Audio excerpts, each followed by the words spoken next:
Welcome. Thank you so much for joining us today. My name is Amy Sam. I am the Health Education Project Specialist at the Maxwell and Eleanor Blum Patient Family Learning Center at Mass General Hospital. Today's program is part of our Cancer Center series, a special collaboration between the Blum Center and Mass General Cancer Center.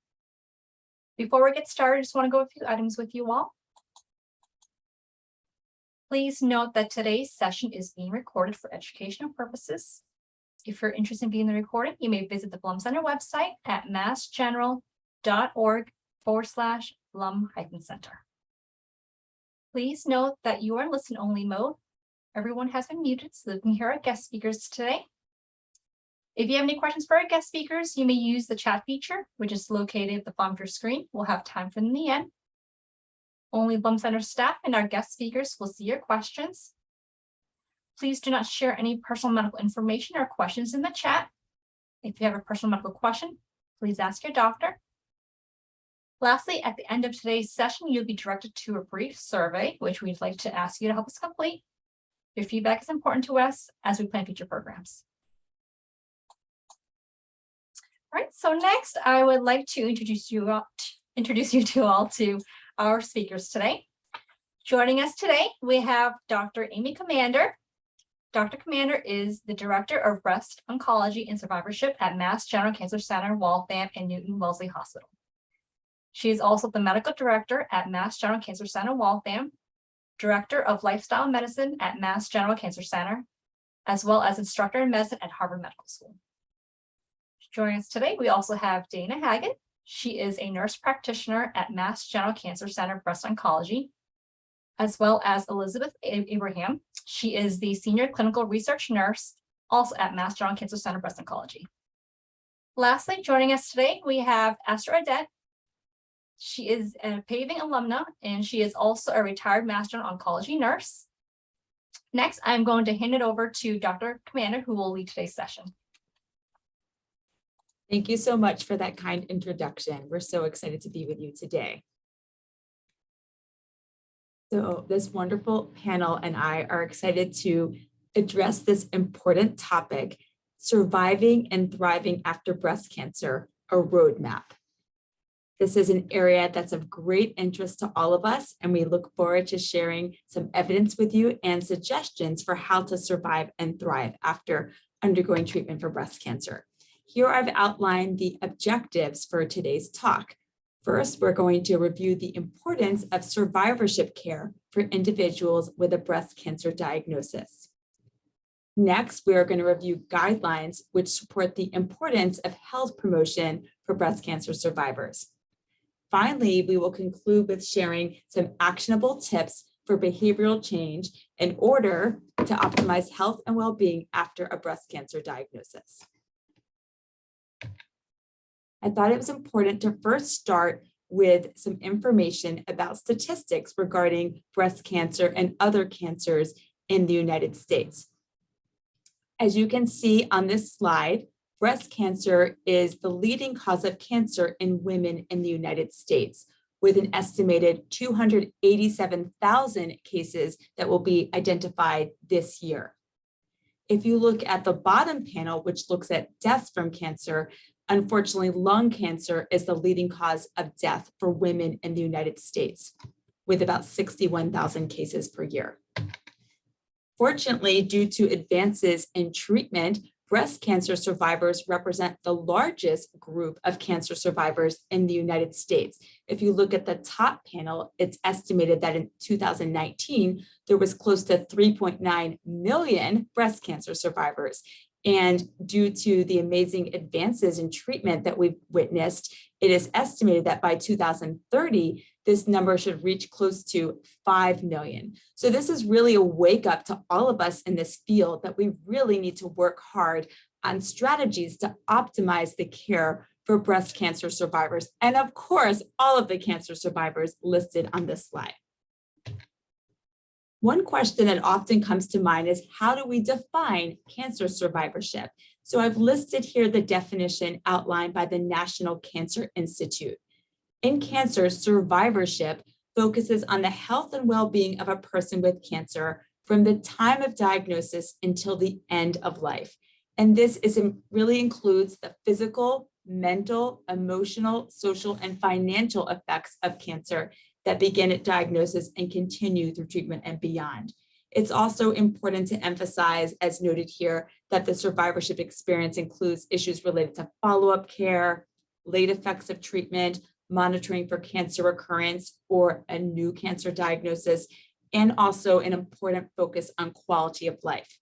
Family members, friends, and caregivers are also a key part of the survivorship experience, as we will discuss. So why is breast cancer survivorship care so important? I've noted that due to advances in early detection and treatment, breast cancer mortality rates have declined by 40% since the 1980s. So this is really exciting, and I hope we continue to improve these statistics further over the next decade. Thankfully, long-term survival is very common after breast cancer treatment, with survival rates at 5 years of greater than 90%. However, it's really important to acknowledge, as we will discuss today, that breast cancer survivors face a wide range of medical and psychosocial challenges that need to be planned for and appropriately addressed and managed. Thus, addressing our breast cancer survivors' unique post-treatment needs is really crucial for providing quality health care. This is just an overview of a woman's breast and sort of the different approaches for breast cancer treatment. We know that not all individuals with a breast cancer diagnosis have the same treatment. The treatment really depends on the stage of diagnosis, the size and location of the tumor, whether the lymph nodes are involved, and other characteristics of the tumor. Fortunately, at Mass General, we have a wonderful multidisciplinary team: breast oncologist, radiation oncologist, surgeon, and other key team members that work together to make an appropriate treatment plan for each patient. Treatment really varies, but often consists of surgery, often radiation therapy, sometimes chemotherapy or treatment with other targeted therapies, as well as endocrine therapy. So certainly, depending on which treatment an individual receives, we really may need to address specific side effects and toxicities going forward. And this slide really illustrates that. If you look at the individual as the circle in the center of this figure, depending on what treatment she receives for her breast cancer, she may have potential side effects related to her surgery, related to chemotherapy. If she needs that, radiation therapy can bring its own set of side effects if an individual proceeds with that treatment. We know hormonal therapy also has its own set of side effects, as well as some of the other side effects of other interventions. So each individual is unique and different. And as a team, we work together to make sure we are addressing all of these concerns and optimizing the health of our patients. So let's pretend this is one of my patients in clinic. And what am I thinking about when I'm seeing an individual in clinic and focusing on the role of survivorship care? As you can see on this slide, there's a lot of bullet points here, but honestly, what's going through my mind is really thinking about each of these topics and how can I ensure that my patient is doing well and not experiencing, for example, cardiac toxicity, mood changes such as anxiety, depression, or distress, cognitive changes, which some people experience after chemotherapy treatment, fatigue, that's a common one. Menopausal symptoms, many of our treatments do induce early menopause, and that really opens up a number of side effects that we need to address. Some people experience pain, neuropathy from their treatments, sexual health concerns, sleep disturbance. They want to exercise. How do they get started? Bone health concerns, lymphedema, et cetera. There's probably more things I can add to this list, but I think the point I'm trying to make by this slide is our patients do have many concerns, and it's really important that the oncology team address these. And I feel at MGH, we do a very good job, but of course, we're doing this seminar to provide further education to ensure we're providing the best possible care for our breast cancer survivors. This is an example of something, I guess, a guideline, you could say, that was put together by the American Cancer Society, as well as the American Society of Clinical Oncology, really focused on some of these key bullet points that we should be addressing as part of breast cancer survivorship care. And certainly there are more we can add to this list, and the website below is a great reference, but really highlighting the importance of the team addressing sexual health concerns, musculoskeletal health concerns. For example, our patients who take aromatase inhibitors often experience joint pains, and we need to help manage that side effect to ensure that our patient can take her medications. Bone health is very important. Many of our treatments can cause early accelerated bone loss, and how can we best address that to prevent further bone loss and ensure that we're protecting the bones in terms of risk for fracture. Cognitive function is an important one, of course, management of hot flashes, and of course, body image. So this is just a snapshot of some of the issues that are outlined in this care plan, which are really important for us to address as a team. Breast cancer survivorship care, there's really further guidelines that are kind of summarized here in these bullet points. Again, surveillance for cancer recurrence and for a new primary cancer, managing physical and psychosocial long-term and late side effects of cancer treatment, the importance of us coordinating care. I'm fortunate to work with so many wonderful colleagues, some of whom are on this screen, our nursing colleagues, our nurse practitioner colleagues, certainly psychiatrists, sexual health experts, social work, genetic counselors, I can go on and on. There's so many members of our team who are key, and we really need to coordinate the care to optimize health. And then what we really want to focus on today, which is so important, is the role of promoting healthy behaviors. Our goal is, of course, to cure a woman of her breast cancer and never hear from it again. But at the same time, we don't want our patients to be at higher risk for cardiovascular disease, other metabolic health problems that we know we're all at risk for living in the United States. So how can we promote healthy behaviors and encourage our patients to make these changes in order to be healthy in terms of their breast cancer and also other possible future health concerns? And on that note, I'm going to turn this over to my colleague, Dana Haggett. So take it away, Dana. Thanks, Amy. You did a great job. So a lot of our breast cancer survivors, thrivers are wondering, what can I do in terms of health promotion? Are there any special eating habits that I should adopt after completing my cancer treatment? And what about, are there any supplements that I should be taking? Are there any good tips to help me lose weight? And what about exercise? Is this something that's safe to do? Can I resume the exercise I was doing before I was going through treatment? Fortunately, we have a lot of resources here at Mass General, so we're going to try to help unlock some of those resources for everybody. Next slide. So the American Cancer Society and the American Society of Clinical Oncology, how do they define health promotion in a cancer survivor? Well, we want to counsel our patients to try to avoid obesity. So basically encouraging people to try to maintain a healthy weight by a healthy diet. If someone that you're taking care of is overweight or obese, we're going to try to figure out, what are some things that we can change? Are there high calorie foods or beverages that can be eliminated? And is there a better exercise regimen that can be added to somebody's daily routine to aid in weight loss? For nutrition, a lot of my patients ask me, is there a breast cancer specific diet that I should be, adopting after I've gone through cancer treatment? And there's not one that is specific to help prevent cancer from coming back, but we know that more of a Mediterranean diet, or one that it contains a lot of fruits, vegetables, whole grains, legumes, ones that avoid the saturated fats, and also diets that avoid excessive alcohol consumption. Those are all shown to be helpful for our cancer survivors. In terms of physical activity, Elizabeth will go into this in more detail. But while you're going through your cancer treatment, it is okay and it is safe to continue exercising if you're feeling well. Additionally, when you're done with cancer treatment, it is also okay to continue exercising or resume exercising. We usually recommend trying to strive for 150 minutes a week of some sort of moderate aerobic exercise. So I usually tell people aim for 5 days a week of 30 minutes of activity. Or if you're someone that enjoys more vigorous activity, like running or doing a spin class, you can get away with a little bit of less exercise. So you could do 75 minutes of your vigorous exercise. And that could be split into like 3 25-minute sessions. Strength training is also super important in this patient population. We worry about your bone health, as a lot of the medications and treatments we put you on for breast cancer treatment can possibly accelerate the rate of bone density loss. And lastly, smoking cessation is one of the easiest things that our patients can, it's not easy to stop smoking, but it's an easy thing that we can recommend that our patients do to promote overall healthy living after diagnosis. Next slide.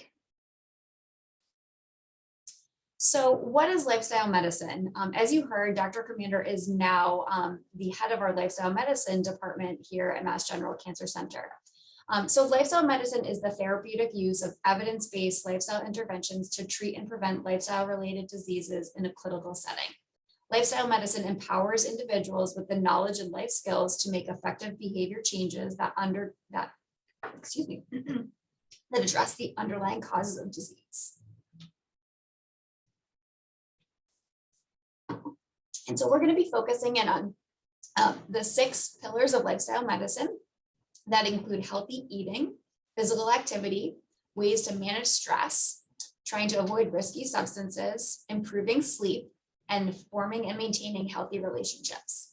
And these are things that you can put into your breast cancer toolbox. Next slide. So the first pillar that we're going to be discussing is nutrition. And I like to draw some attention to that beautiful picture on the slide. And that's a good example of eating the rainbow. Next slide. So WCRF stands for the World Cancer Research Fund, and the AICR, as well as the American Cancer Society, do have some nutrition guidelines. We'd like you to avoid sugary drinks, so no more soda, no more juices, limit your alcohol intake. For women, our livers can tolerate no more than 1 drink a day. For men, no more than 2 drinks a day.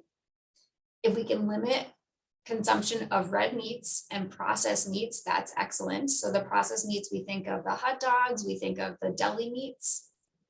We also recommend limiting consumption of energy-dense foods and trying to eat, so sorry.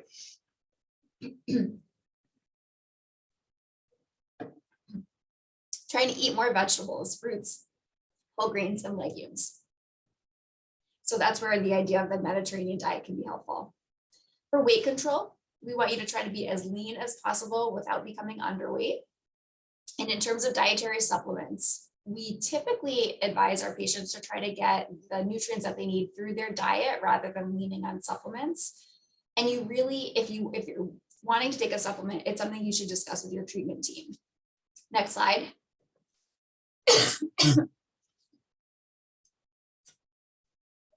So another topic that comes up in lifestyle medicine is the role of community support. So for example, Dr. Comander, Elizabeth, and I do the Paving the Path to Wellness program for breast cancer survivors. And we just had a class on cooking, and we did it in a nice community setting where Dr. Comander was in a kitchen with 2 other healthcare providers, and the class was able to virtually cook together. So that community support is key. And sometimes when you have an accountability buddy or somebody else that you're eating with, making healthy choices can be a little bit of an easier decision or easier to accomplish when you have somebody there keeping you accountable. We're not blind to the fact that social, economic, and cultural factors all play a role in terms of our diet and our physical activity choices. There are some parts of Boston that don't have access to healthy grocery stores or don't have access to safe walking paths. But any change that you make for a healthier lifestyle will be easier if you live in or work in a community that supports healthy behaviors. Next slide. So these are some resources that I like to use in clinic. On the very left, you're going to have the Harvard Healthy Eating Plate. And this is an idea, I think years ago, we all learned what the American eating plate looks like, and this has changed over time. So if you see that green portion, the biggest portion on your plate comes from vegetables. Then you can also see whole grains, fruits, and a healthy protein makes up probably about a quarter. It's important to drink lots of water during the day. The next image in the middle shows some examples of different whole grains, fruits, vegetables, and plant-based proteins that you can incorporate into your diet. And then AICR also has a website that has some helpful resources. my take-home message here is to eat the rainbow. And then, as I mentioned, we do have a lot of resources here at Mass General Cancer Center. The most amazing resource that we have are our colleagues in the nutrition services department. So our registered dietitians. There's a great website that they've put together that have different recipes that can help patients that are going through their treatment combat things like nausea, vomiting, diarrhea. But also please feel free to ask your care team to make a referral so that you can individually meet with one of our registered dietitians. Next slide. And this is one of Dr. Comander's favorite quotes, so we wanted to include it. Eat food, not too much, mostly plants. And that's from Michael Pollan, and he had written the book Food Rules and Eater's Manual. Next slide. So this is a big question that comes up when I'm seeing patients in my clinic in follow-up. So, my patients want to know, is there a dietary supplement that I can take that's going to help me to get all these nutrients that I need? So let's see what is a dietary supplement. They're products such as vitamins, minerals, amino acids, herbs, botanicals, or other kinds of ingredients.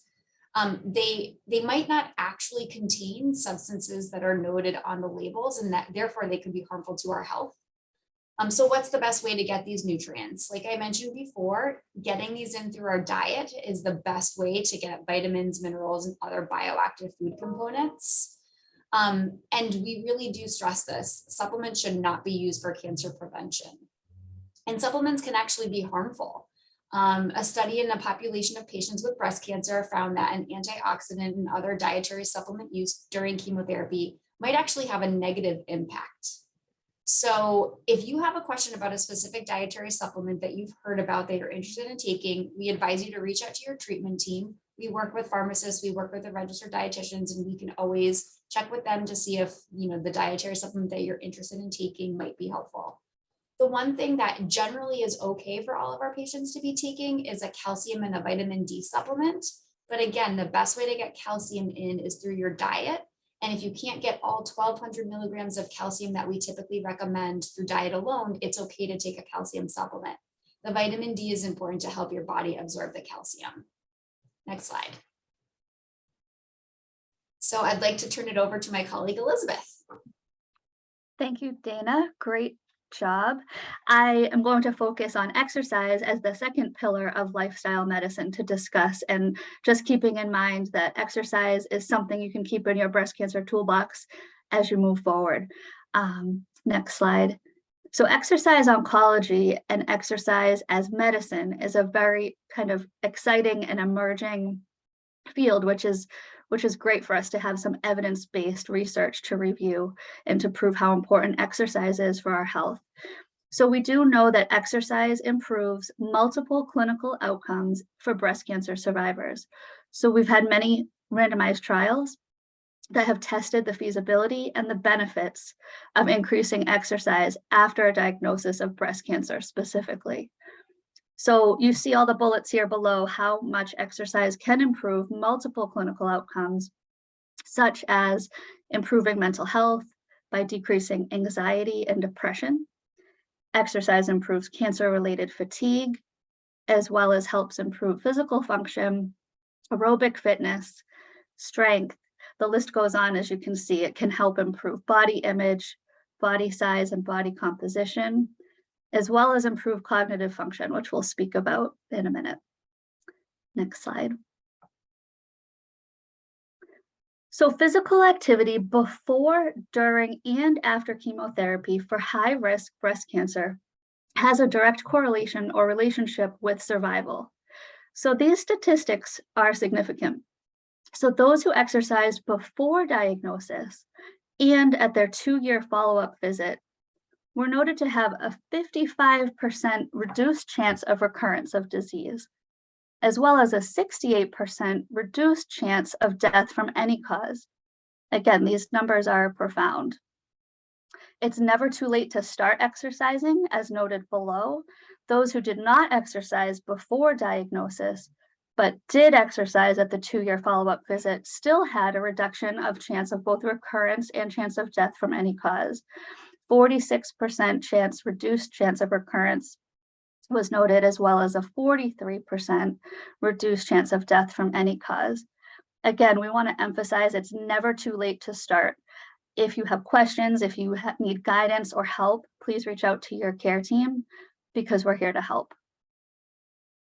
Next slide. I love, love, love this image, and I know it's one of Dr. Comander's favorites as well. The slide is courtesy of Dr. Beth Frates.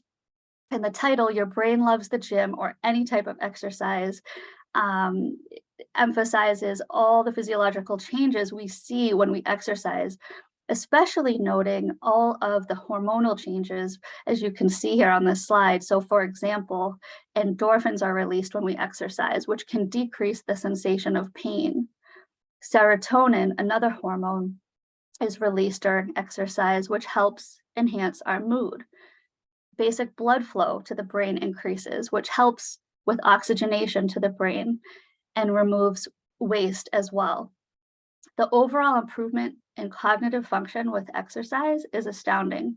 So other things that happen to the brain during exercise, one thing I find fascinating is that the hippocampus, which is part of the brain that has to do with learning and memory, actually grows in size over time with exercise. I think that's a really important thing to think about, as well as all the hormonal changes in the brain as well, because this can be a big motivator to exercise. I think knowing what can happen physiologically in our brain and other organs, but especially for cognitive function, is really empowering. So, next slide. We wanted to highlight the most recent ASCO guidelines regarding exercise, diet, and weight management. So the exercise recommendation highlights are listed here, and we hope this presentation helps highlight our initiative to have oncology providers recommend aerobic and resistance exercise during active treatment for our patients with curative intent to help mitigate the side effects of cancer treatment. We've talked a little bit about this already, but the exercise interventions during active treatment help with many things, such as reducing fatigue, helping preserve your cardiorespiratory fitness, physical functioning and strength. Of course, it helps improve quality of life and reducing anxiety and depression in some populations. And for those going through treatment that are able to exercise, it's noted that those patients have a lower risk of adverse events related to their treatment. Next slide. Just to review a little bit more about why exercise is so important for breast cancer survivors, we have evidence-based studies that reveal that exercise overall can decrease mortality for breast cancer patients. So to review, a meta-analysis of 16 prospective observational studies for breast cancer survivors looked at the most and least active breast cancer survivors. There was a 48% reduction in overall mortality and a 28% reduction in breast cancer mortality. Again, these numbers are significant. There was also a 24% reduction in overall mortality for a group that had increase in post-diagnosis physical activity. So breast cancer survivors who increased their activity after diagnosis relative to their pre-diagnosis levels of exercise also had the lower risk of overall mortality. So the main takeaway message is it's never too late to start. Next slide. Some resources for exercise for breast cancer survivors are the Moving Through Cancer initiative that's kind of listed here on this slide. So what this highlights here is a great resource from the American College of Sports Medicine to help you get started and make a plan for exercise. Dana mentioned previously the guidance for 150 to 300 minutes of moderate aerobic activity, or at least 75 to 150 minutes per week of vigorous aerobic exercise to help with those statistics mentioned before. Next slide. And even more resources for you are specific to our Mass General Hospital website here, which is listed at the bottom of this slide. We have exercise resources, including exercise videos for cancer patients. And Lauren Winters has some yoga videos on here, which are great, as well as other providers as well. And we wanted to give a shout out to Betsy O'Donnell, who is the director of Lifestyle Medicine Clinic at Mass General as well. So those are some great resources. If you want to get started or have questions, please again, reach out to your care team and know that we're here to help.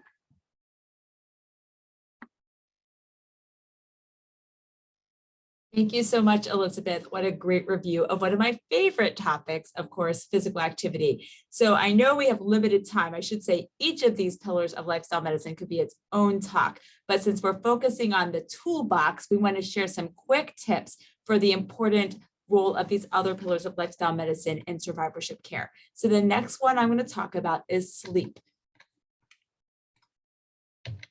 So we know sleep is very important, but unfortunately, sleep disturbance or insomnia is highly prevalent among breast cancer survivors. And depending on what study you look at, those rates could be as high as 30 to 50%. We know that multiple factors contribute to insomnia. Maybe it's side effects from treatment, discomfort from some of the local therapy, or a very common one that I saw in my own clinic this morning is that sense of anxiety and waking up with fears about cancer recurrence. Cancer-related insomnia is unfortunately associated with worsening daytime functioning and quality of life.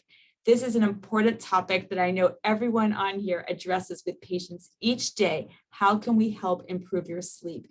And we're very fortunate to have great colleagues at the Mass General Cancer Center who are working on this. How can we, for example, deliver cognitive behavioral therapy for insomnia in a virtual program? One of our colleagues, Dr. Daniel Hall, is doing really exciting work in this area. There's also the role of other psychosocial interventions as well as potentially pharmacologic therapies. So if you are experiencing insomnia or other types of sleep disturbance, we certainly encourage you to bring this up with your doctor or another member of your healthcare team at an upcoming appointment, because this is an important one to address. Moving along, stress. Stress management, unfortunately, is also an issue that we often need to discuss in our clinic, and another key tool in the toolbox. How can we best address stress that our patients are experiencing? And here on the right panel here, you see this thermometer. It's actually recommended by the NCCN, which is the National Comprehensive Cancer Network, that we assess levels of distress in our patients at each visit. So as a oncologist, I do ask my patients, how are you doing in terms of anxiety, stress, depression, other mood symptoms? We need to be asking about these things. And if our patient is experiencing some of these issues, it's very important that we make appropriate referrals to mental health resources and other sources of support. So this is way up there as a top priority for those of us who are interested in cancer survivorship care. I should note that a great resource we have at our cancer center is the Mind-Body Program for Cancer Survivors. And this program is designed to help patients who have completed cancer treatment at MGH and provide them with these critical tools to help them cope with fear of cancer recurrence, stress, adjusting to life after treatment, et cetera. And I have to give a shout out that our colleague, Dr. Giselle Perez, is actually giving a webinar about this program this Thursday. So definitely click on that link on Thursday at noon if you're interested in learning more. Moving along, substance use is another important topic that we all need to be aware of and certainly address in our cancer survivor population. You see this beautiful glass on this slide, and I know it looks like red wine, but it actually is not red wine. It is tart cherry juice. And we learned this tip from our wonderful nutrition colleague, Carol Sullivan, who, alerted us about the benefits of tart cherry juice. There are lots of health benefits. And it actually tastes delicious and especially looks nice in this nice wine glass. So it is really important, though, for all of us to know about what is an alcohol serving size, which is really illustrated on this slide, but also that consumption of alcoholic beverages really needs to be limited. Unfortunately, alcohol consumption can increase the risk of development of many types of cancer and really should be limited in breast cancer survivors. In fact, the World Cancer Research Foundation, AICR, and American Cancer Society actually state it is best not to drink alcohol. What are the mechanisms for alcohol and why is it harmful? Perhaps it's related to direct DNA damage. Perhaps it decreases breakdown of estrogen in our bodies. Perhaps it contributes to weight gain. We know that is the case, or can impair absorption of other nutrients in the body. So I really encourage my patients to limit alcohol consumption. We all know there's that occasional celebration, a wedding, a birthday, an occasional glass of wine, of course, is okay, but I think it's really important that we all understand that alcohol consumption should be limited. Moving on to the final pillar of lifestyle medicine, and that is, to me, actually one of the most important ones, and that is the important role of social connections. I can't emphasize enough how this is so important for all of us, but in particular for individuals going through cancer treatment. I'm really excited to show you this beautiful picture on this slide, which is a bunch of women who participated this past June in the Paving the Path to Wellness virtual 5K. Obviously, a lot of us did meet in person, so it wasn't totally virtual, but you can see the smiles on everyone's faces. There was such enjoyment in being together and connecting. These are women who have all been through breast cancer treatment, who got outside and went for a beautiful walk or jog on that day. And you can just see that being together with others who have shared a similar experience is so beneficial. Here's a quote from one of the paving participants. I will note that this cute picture of these ladies in the gym was taken in 2019, but the quote still is quite meaningful. The paving program is just one of the many programs, by the way, offered by the MGH Cancer Center to provide support for breast cancer survivors. But I just wanted to highlight this quote. The paving program has been so important to me because it connected me to others who've gone through similar cancer treatment. My paving pals immediately understand what I'm talking about when I express a concern or fear. In fact, these are the only people I can talk to openly about breast cancer, and that's been invaluable in helping me move forward in my life. Cancer will always be a part of my life, but I want to keep it in perspective, and paving and my paving pals have helped me do just that. So that says it all. Social connection and support is so key. We discussed a lot of important topics in this webinar, and we certainly want to leave time for further discussion. I just wanted to alert you to this great resource provided by the American Cancer Society. There's individual videos on many of the topics that we've discussed in terms of the role of physical activity, diet and nutrition, etc. And you can go onto the site and watch these videos. There may be 4 or 5 minutes, and they are evidence-based and provide some really helpful information if you would like to go further in terms of your knowledge. In addition, I thought I would share this really excellent slide taken from the American Institute of Cancer Research website, which is a great resource we've highlighted a few times in this talk today. It does say a blueprint to beat cancer. So certainly these recommendations are important for cancer risk reduction, but these recommendations are also very important for cancer survivors. And as you look at this slide, you'll see a lot of these things we've touched on: the importance of being at a healthy body weight, the importance of physical activity, the importance of limiting consumption of sugar sweetened drinks, etc. This is a great resource, so I definitely encourage you to check out that site to learn more. Finally, what are some other great resources at the Mass General Cancer Center? These are outlined here. As we've mentioned, we do have a lifestyle medicine program where you can be referred for an individual lifestyle medicine consultation. We also have shared medical visits through that program. There's the Paving the Path to Wellness program, which is specifically for breast cancer survivors. There's the Mind Body program for cancer survivors, which you can learn about on Thursday from Dr. Perez. And then, of course, we have other great services such as the Integrative Therapies program at our cancer center, peer mentoring, and a sexual health clinic, which is excellent as well. On that note, I am excited to turn this talk over to a wonderful dear friend, Esther Odette, who is a paving alumna and also a retired oncology nurse. And she's going to share some of her perspective with us as well. Esther, it is your turn. Thank you very much, Amy. And thank you for inviting me to be part of this very special group. This is a picture that it shows smiles, and this is where I've ended up, is the Smiles for Family when we're in Portugal. And I'll talk about that in a couple of minutes. But first of all, I want to say these are the words that are important to me: survivor, thriver, mental toughness, perseverance, determination, acceptance, hope, gratitude, connectedness, joy, and baby steps. This is how I'm living my life. Almost 10 months after my diagnosis, I just didn't feel right. You know, I was healing physically, but not emotionally. And so when my oncologist said to me, Esther, you have suffered both a physical and an emotional trauma, it really hit me. Yes, it was a trauma. And so I was waiting. I had already signed up for the paving program, but I knew it was time to get some professional help. And that was with one of our clinical psychologists. And with that, I started moving along. I realized that I had tools in my toolbox, but they just weren't sharp enough. And I just didn't know how to use them. So with the help of these two groups and these wonderful ladies, I was able to learn how to sharpen them again. The night that we met for our paving group, it was absolutely, absolutely amazing. Here we are, all these women that came together for the first time, and we met over Zoom. It didn't matter what our backgrounds were. It didn't matter our ages. Some had small children. Some of us were grandmothers.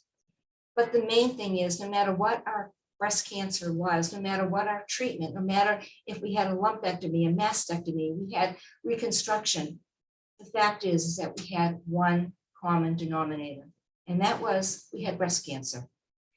And as was said earlier, those with breast cancer, you know, we didn't ask to join this club. We're part of this club. And for those that are going through the same diagnosis, we have a different understanding. I mean, my family, my friends, they're so supportive. My care team is so supportive. But it's those ladies that we have connected through from the time that we met, and we're still meeting, that we have that support and that understanding. Exercising, as was mentioned, very much part of life-changing for me.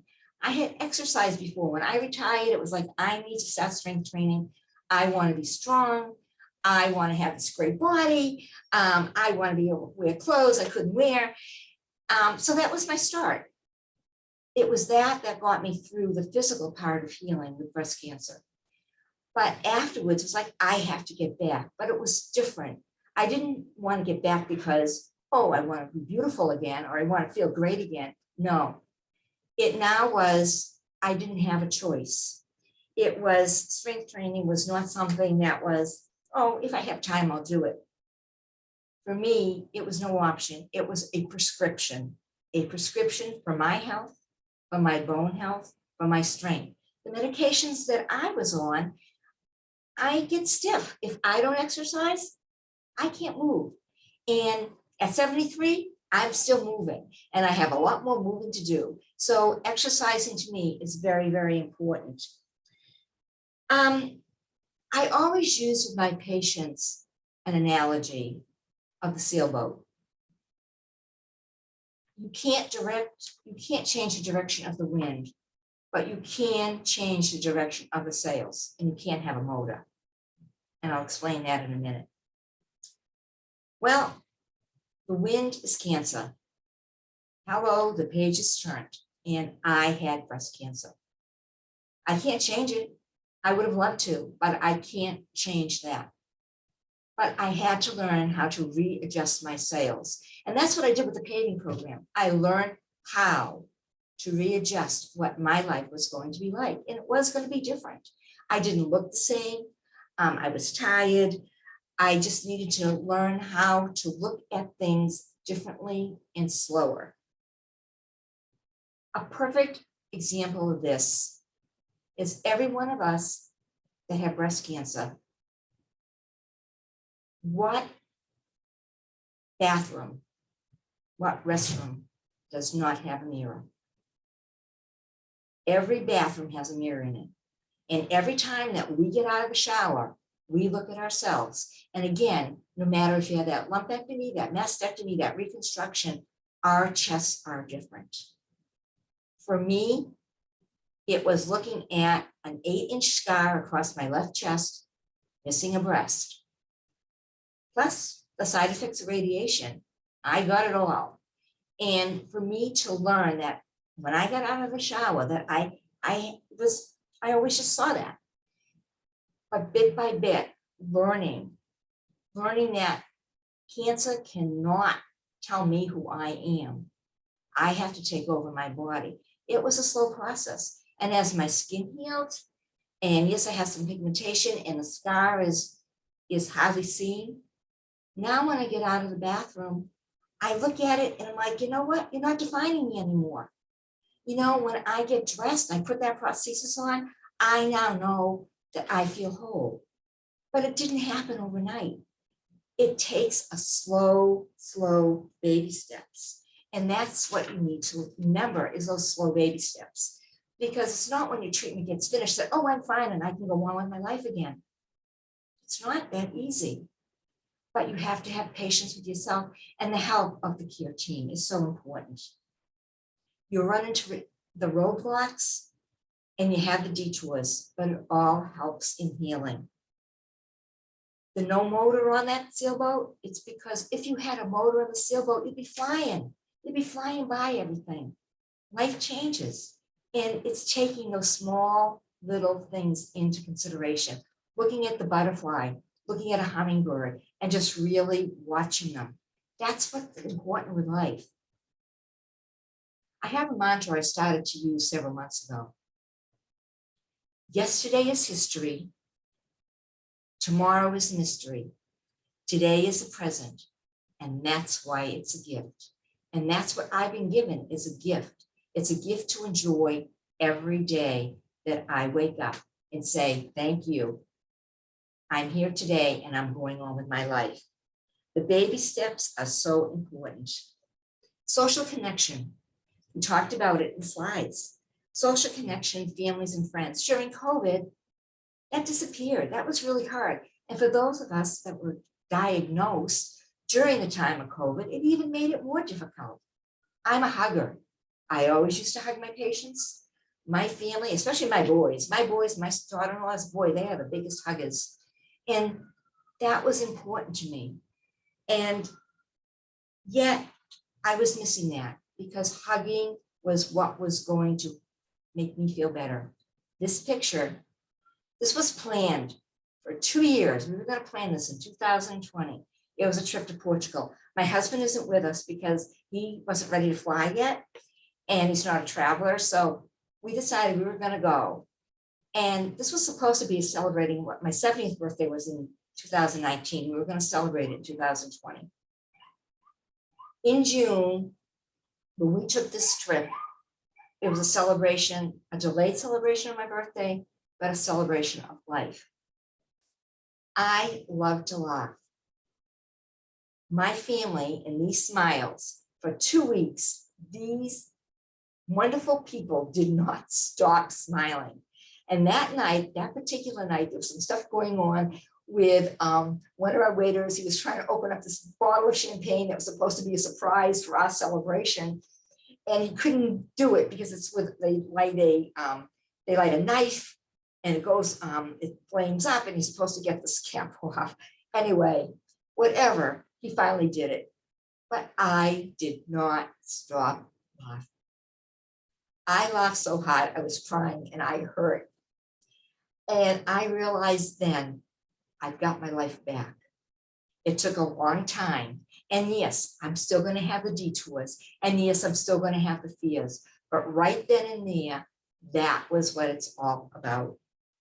Amy, can you do the next slide, please?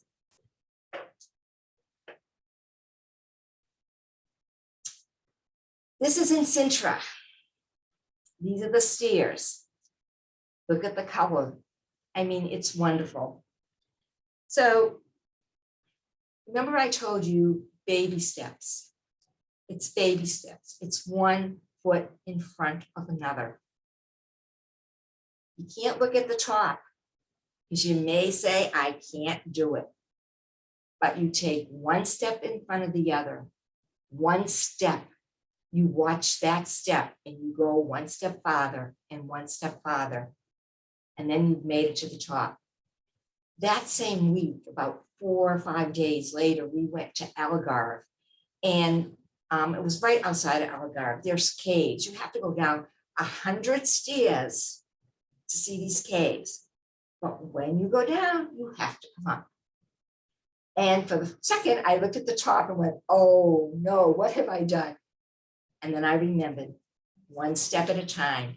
And I got myself ready, and I just one step in front of the other.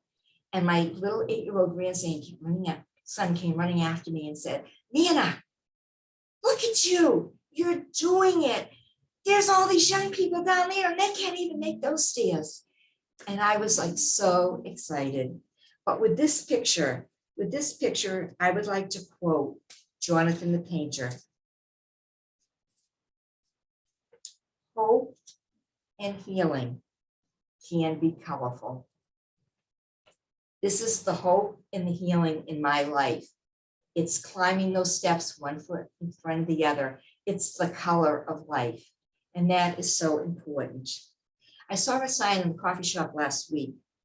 Winners are not people who never fall, but people who never quit. We are survivors, we're thrivers. We don't quit. We will fall at times, but we're going to pick ourselves back up and keep fighting. Thank you for this opportunity to share some of my thoughts. Wow, that was really amazing, Esther. We are so grateful to you as being on this panel with us and sharing your beautiful reflections. So inspiring. I was taking notes. I loved it. Really amazing. And I love those pictures you shared at the end, which were just perfect. So, so wonderful. So wonderful. I know we have some questions accumulating in the chat, and given that we do have limited time, Amy, would you like to let us know maybe some of the pressing questions, and we'll do what we can in these last few minutes. Sure. Thank you so much, everyone. If you have any questions, feel free to enter them in the chat. What are some strategies that you use in the clinic or in the paving program to help your patients start an exercise routine? That's a great one. I'm going to let Dana and Elizabeth share their thoughts on this because they have a great strategy they've implemented that's helped a lot of people. I'm happy to start if that's okay. So I love the idea of exercise snacks. So in case this is a new term to people out there, it's the idea that, yes, we want you to aim for the 25 minutes of the vigorous activity or the 30 minutes of moderate aerobic exercise. But if you're someone who hasn't been exercising, it's not going to happen overnight. So starting, breakfast time, do 5 minutes. That's your breakfast snack. Lunchtime, do 5 more minutes. That's your lunch snack. Dinner time, do 5 more minutes. That's your dinner snack. And if you're doing okay with your 5 minutes a day, 5 minutes 3 times a day, then next week go up to 10 minutes 3 times a day. And you get, your 30 minutes in a day pretty easily. So that's one idea. Otherwise, the one that comes to mind that might be the most easily accessible to everybody is walking. Putting on a pair of comfortable shoes, walking to the T. If you're someone that has to commute, that counts. Don't underestimate what you're already doing. Taking the stairs. So if you work on the 9th floor of the Yaki building, take those stairs to the 9th floor. If you are parking at the grocery store, park at the other side of the lot, and then make sure, that way you're getting in a couple extra minutes in. So those are easy, relatively easy ways to sort of like start an exercise program. And then I think another pearl that I share with some of my patients in clinic is using the apps that are out there. There's a lot of different free apps that have different, either little emojis that will instruct you what to do for your exercises, or for example, the YMCA during the height of COVID, they put all of their stuff online. And so they have a lot of really great resources. In addition, they have the Live Strong program. So it's a free program for cancer survivors. It's 12 weeks. And I think they meet about twice a week and they go over exercise and nutrition. And it's not going to just be breast cancer survivors. It's also going to be cancer survivors in general. So that idea that Esther brought up You know, the idea of community and being around other people that have gone through the same thing that you've gone through can be really helpful, you know, if you're struggling to get back to some sort of normalcy in your life. And just to add to that quickly, so Esther can attest to the Accountability Buddy program we started in paving, and just to bring to light how having accountability, setting goals with a partner or partners, whether it be family, friends, or if it's through a program like Dana suggested as well, holding yourself accountable, setting goals together is most impactful in both exercise, nutrition, and all areas of life. But that's one thing that we've seen work really, really well for our paving participants. Great suggestions. Thank you. We have an individual who has been feeling very anxious since their breast cancer diagnosis and always experiencing a fear of recurrence. What are some resources at Master that can help? Dana, I'm going to pick on you because you have some great ideas you share with paving program participants recently. So you take this one first. Sure.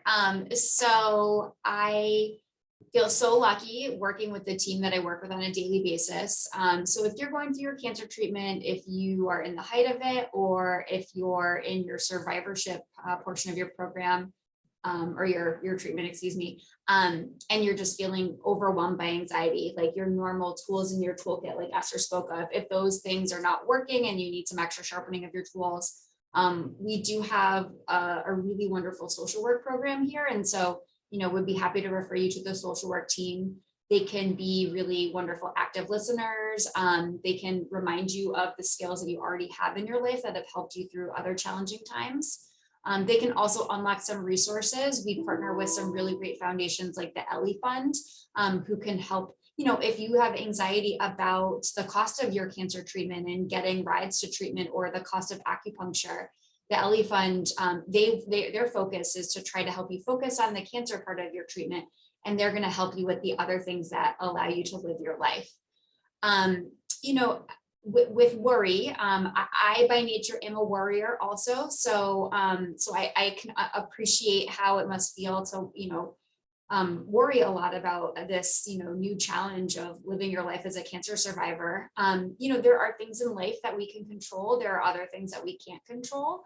Our age, our sex, like those are things that impact our risk of breast cancer, but we can't really modify those things. Whereas the things like diet and exercise and not drinking too much, those are the things that we actually do have control over. So, you know, if it is just trying to shift focus and say, all right, you know, I can't control, you know, that I had an aggressive breast cancer, but I am someone that's not as active as I should be. So like, you know, making that next month goal to, you know, get back to the gym or get back into a regular exercise routine, that's really great. And also just naming the emotion too. A lot of people tell us that coming in for scans is really anxiety provoking, whether it's your mammogram, whether it's, you know, a CAT scan of the chest to follow up on something that was seen. There's this idea of scanxiety, which is like the anxiety around a scan. And you know, there's not a magic pill we can give you guys to help with this. There's not a magic wand that we can wave over you to make this all better. But, you know, putting in place the supports that really have helped you throughout other challenging times. So if you know that a scan is going to be anxiety provoking, you know, have your best friend drive you into the city for that scan, so that you know that you have somebody there who knows you best, who can kind of make you laugh or hug you. So those are some little things that I usually recommend. Elizabeth or Esther, I don't know if you wanted to add further. Yeah, I think that's the main thing, is making sure that you have somebody with you, making sure you're able to talk about it. I found that I ended up taking it one step further and seeing one of our psychologists, because I just needed that help to be able to just revamp myself. But it is so scary to go for your mammogram or go to have blood work or have scans done. And it's just to think about it, know and name it, and then you can't do anything about it, so then let it go. And it's easier said than done, but it's a work in progress. But it's just basically knowing and understanding this is going to happen. It's normal. Because there's one person that I know that's gone through cancer treatment that aren't fearful when they come in to have scans done. Such great comments.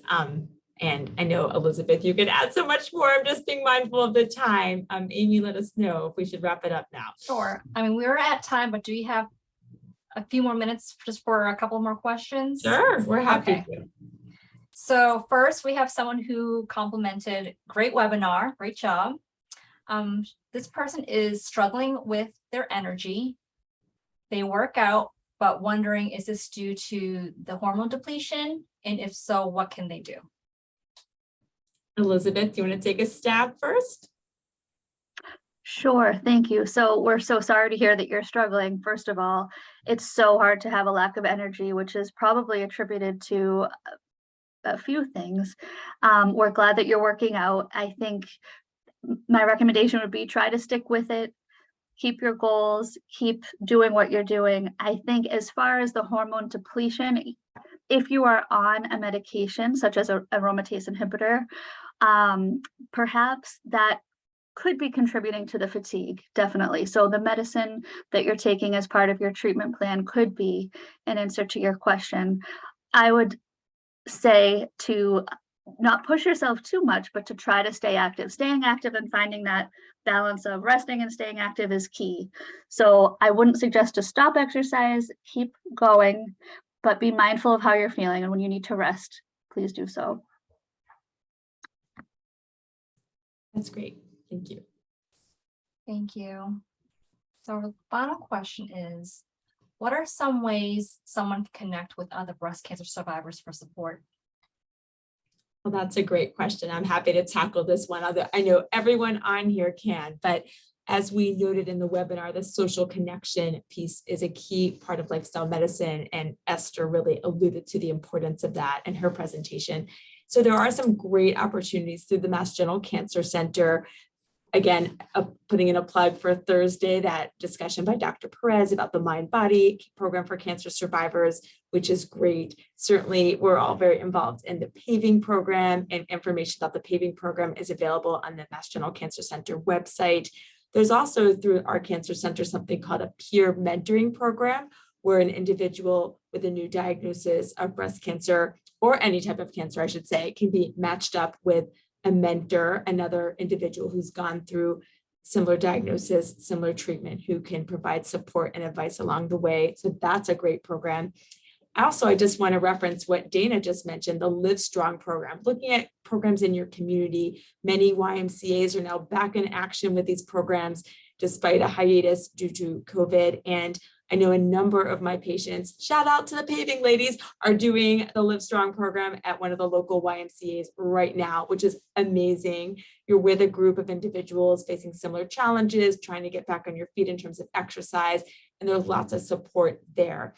There's also the Healing Garden, which is a great resource in Massachusetts. Dana also mentioned the Ellie Fund, which provides support. There really are many options for support. So I definitely think this is a great question, and I certainly encourage those who are going through cancer treatment to explore some of these resources. Thank you so much. And I did want to note that someone did put a comment in that this person misses you all and hope to have another group event in person in the near future. Oh, very sweet. We hope to plan one too. Thank you so much, everyone. Hopefully you found today's session very helpful, and special thanks to Esther for joining us today. Thank you so much for sharing your story. As mentioned, today's session is being recorded. If you're interested in viewing the recording, you may visit the Blum Center website at massgeneral.org/Blum-Center. Thank you so much, everyone. Have a lovely rest of the day.